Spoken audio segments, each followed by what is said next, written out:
Hey guys, welcome to the Study IAS. This is your educator Shivam Pilania. और आज हम लोग डिस्कस करने वाले हैं चाइना सर्वेलेंस स्टेट के बारे में कि किस तरीके से कि चाइना की जो गवर्नमेंट है उसने अपने हर एक सिटीजन को एक तरीके से बांध के रखा है, अपने कंट्रोल में रखा हुआ है।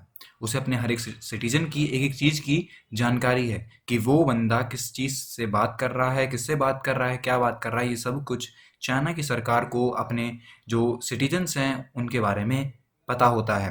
और ये काफ़ी मतलब आप कह सकते हैं एक ख़राब चीज़ है, क्योंकि उन्होंने अपनी पूरी जनता की जो आज़ादी है उसे बिल्कुल एक इस तरीके से ले लिया है कि अब वो वापस नहीं उन्हें मिल पाएगी, क्योंकि उनकी एक एक चीज़, उनके एक एक मैसेजेस, ये सभी कुछ जो चाइना की सरकार है उसे पता होता है। तो इसी को देखेंगे हम अपनी इस वीडियो में कि किस तरीके से चाइना ने ये सब कुछ किया है और बाकी लोग क्या कहते हैं, किस तरीके से इसमें क्या बातें चल रही हैं। तो मेरा नाम है शिवम। चलिए शुरू करते हैं अपनी इस वीडियो को। देखिए, सबसे पहले बताना चाहूँगा कि आखिर हो क्या रहा है। तो चाइना जो है, इसका ये मानना है, या फिर इसने, अगर आप ये माने कि ऑफिशियली क्या कहा है, उसने ये कहा है कि वो लोग इसलिए लोगों को, या फिर इसलिए लोगों के जो जानकारी, जो इन्फॉर्मेशन अपने पास रखते हैं, क्योंकि वो चाहते हैं कि यहाँ पे एक नेशनल सिक्योरिटी हो और सोशल स्टेबिलिटी हो। ठीक है, ये उनका कहना है। और वो साथ ही साथ ये भी चाहते हैं कि उनसे जो उनकी सरकार, जो उनकी पार्टी काम कर रही है, उसकी एक सिक्योरिटी उन्हें मिल सके। इसलिए उन्होंने ये किया है। देखिए, चाइना का ये भी मानना है कि वो एक प्लान ऑर्गेनाइज कर रहे हैं, या फिर एक कह सकते हैं एक प्लान बना रहे हैं जिसका नाम है गोल्डन शील्ड। इसके अंदर वो हर एक बंदा, चाहे वो लोकल हो, नेशनल लेवल पे, रीजनल रिकॉर्ड्स, एक एक चीज की जानकारी जो है वो अपने पास रखेंगे। मतलब कि सिंगल पर्सन चाइना का जो रहने वाला है, चाहे वो कितना भी गरीब हो क्यों ना हो, कितना भी अमीर ही क्यों ना हो, उसकी एक एक जानकारी जो है वो चाइना की सरकार के पास होगी। ये जो उनका प्लान है, इसे गोल्डन सील्ड के नाम से कहा गया है। ऑफिशियली चाइना कहता है कि ये एक तरीके से नेशनल सिक्योरिटी है और सोशल स्टेबिलिटी के लिए वो जो भी काम कर रहा है, कर ही रहा है। ओके, तो ये चीज़ें चाइना के ऑफिशियल्स कहीं मतलब द्वारा कही गई है कि उनकी जो ट्रैकिंग आप कह सकते हैं एक तरीके से जो की जा रही है, ये सिर्फ एक सिक्योरिटी पर्पसेस के लिए है। ओके, अब देखिए, फ्रीडम हाउस की माने तो अब तक इंडिया में जो इंटरनेट फ्रीडम है वो बहुत ही खराब है। पूरे प्लेनेट में अगर आप देखें, वहां पे आपको इतनी आज़ादी नहीं मिलेगी जितनी आज़ादी आपको बाकी देश में मिलती है, बाकी जो दुनिया कंट्रीज है वहां पे आपको मिलती है। और काफ़ी बड़े नंबर पे उन्होंने जो लोगों की जो संख्या है, या फिर आप कह सकते हैं लोगों को इस तरीके से अपने कानूनों में बांध के रखा हुआ है कि अब लोगों की जो जानकारी है वो चाइना की सरकार के पास तुरंत तुरंत पहुंचती है। ओके, तो ये बातें थी कि आखिर ये सर्विलेंस स्टेट क्या है, किस तरीके से चाइना ने वहां की जो सिटीजन्स हैं उनकी पूरी आज़ादी जो है वो छीन ली है। ओके, देखिए, अभी आपको क्या मैं बताना चाह रहा हूँ कि उनकी सिक्योरिटी का मेन जो पर्पस रहता है, या फिर आप कह सकते हैं कि जो उनकी नींव है उनकी सिक्योरिटी का, वो उनका होता है फेशियल रिकॉग्निशन। मतलब कि वो अपने जो भी कैमराज उन्होंने लगा रखे हैं, चाहे वो ट्रैफिक पे क्यों ना हो, ओके, चाहे वो कहीं मॉल में क्यों ना लगे हों, जहां भी उनके कैमराज लगे हैं वहां पे फेशियल रिकॉग्निशन की टेक्नोलॉजी यूज की जाती है।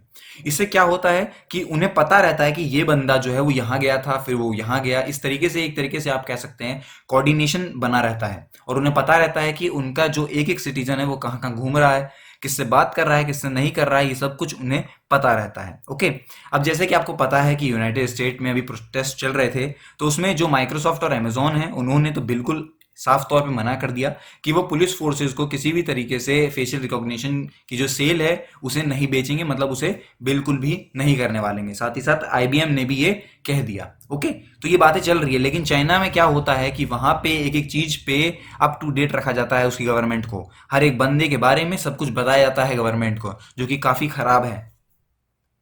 देखिए, सोशल नेटवर्क जो फोटोज हैं वो भी गायब हो रही हैं। काफ़ी सारे केसेस ऐसे सामने आए हैं कि जहाँ पे जो सोशल नेटवर्किंग साइट्स जो हैं, जैसे फेसबुक चलाते हैं आप, यूट्यूब, ट्विटर ट्विटर हो गया, इन सब से फोटोज जो हैं वो गायब हो रही हैं यूजर्स की, जो वहाँ चलाते हैं लोग।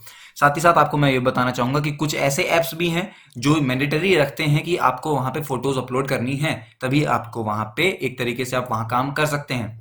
तो ये काफ़ी सारी बातें हैं। सोशल मीडियाज में क्या होता है बेसिकली कि वहाँ पे आप लोग बिलियंस ऑफ फोटोज अपनी अपलोड करते हैं। अब आप जानते नहीं कि वो फोटोज कौन देख रहा है, किस तरीके से देख रहा है।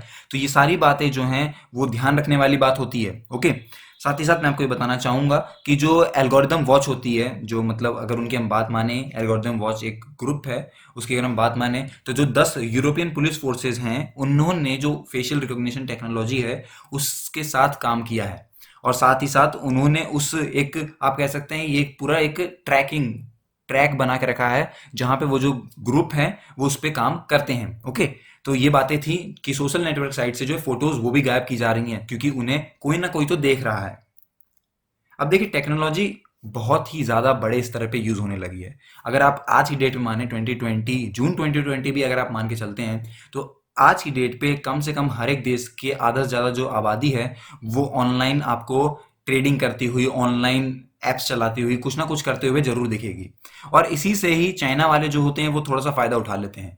वो लोग क्या चाहते हैं कि वो किसी तरीके से जो दूसरी कंट्रीज़ की आप कह सकते हैं जो नेशनल सिक्योरिटी है वहाँ पे अपने इक्विपमेंट्स दें और साथ ही साथ उनके जो मार्केट है या फिर आप कह सकते हैं जो उनका इंटरनल जो भी बातें चल रही हैं वो उन्हें पता लगती रहे।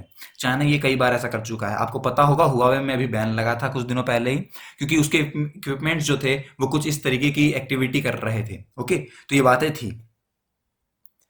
साथ ही साथ मैं आपको बताना चाहूँगा कि अभी मोरक्को में एक बिजनेस फोरम हुआ था। वहाँ पे क्या हुआ कि वहाँ पे जो बंदे थे उन्होंने बताया कि जो हम टेक्नोलॉजी यूज़ करते हैं वो सिर्फ और सिर्फ पर्सनल मतलब जो पर्सन है उसकी आइडेंटिफाई नहीं, साथ ही साथ उसका वर्क एक्सपीरियंस, एजुकेशन, ये सब कुछ पर्सनल प्रेफरेंसेस तक बता रहा है। उस वो कहाँ कहाँ सफ़र किया है, अभी रिसेंटली उसके ट्रैवल डिटेल्स जो हैं वो सब कुछ वो बताता है।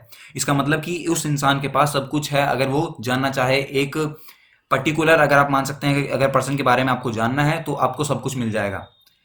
साथ ही साथ मैं आपको बताना चाहूँगा, देखिए फ्रांस का जो इंटीरियर मिनिस्ट्री है वो भी ये मतलब चाहता है कि वो किसी तरीके से इस जो टेक्नोलॉजी का इसका यूज़ करे और इसका एक पॉजिटिव यूज़ करे और वो ये देखे कि जो टेररिस्ट अटैक्स होते हैं या फिर चाइल्ड किडनैपिंग्स होती हैं उन्हें कम किया जा सके किसी तरीके से। फ़ायदे हैं टेक्नोलॉजी के और नुकसान भी हैं, बस ये होता है कि किस तरीके से आदमी उसे यूज़ कर रहा है। ओके, तो दोस्तों यही थी पूरी मेरी आज की वीडियो। आई होप कि इस वीडियो से आपने काफ़ी कुछ सीखा होगा। तो जाते आते एक लाइन है कि ज्ञान से शब्द समझ में आते हैं और अनुभव से अर्थ है। मतलब कि अगर आपको नॉलेज है तो you will easily understand the word, but आपकी जो एक्सपीरियंस है वो आपको उसकी मीनिंग बताने में आपको काफ़ी ज़्यादा हेल्प करेंगे। तो दोस्तों मेरी यही थी आज की वीडियो। आई होप कि इस वीडियो से आपने काफ़ी कुछ सीखा होगा। मिलते हैं अपनी अगली वीडियो में, तब तक के लिए गुड बाय।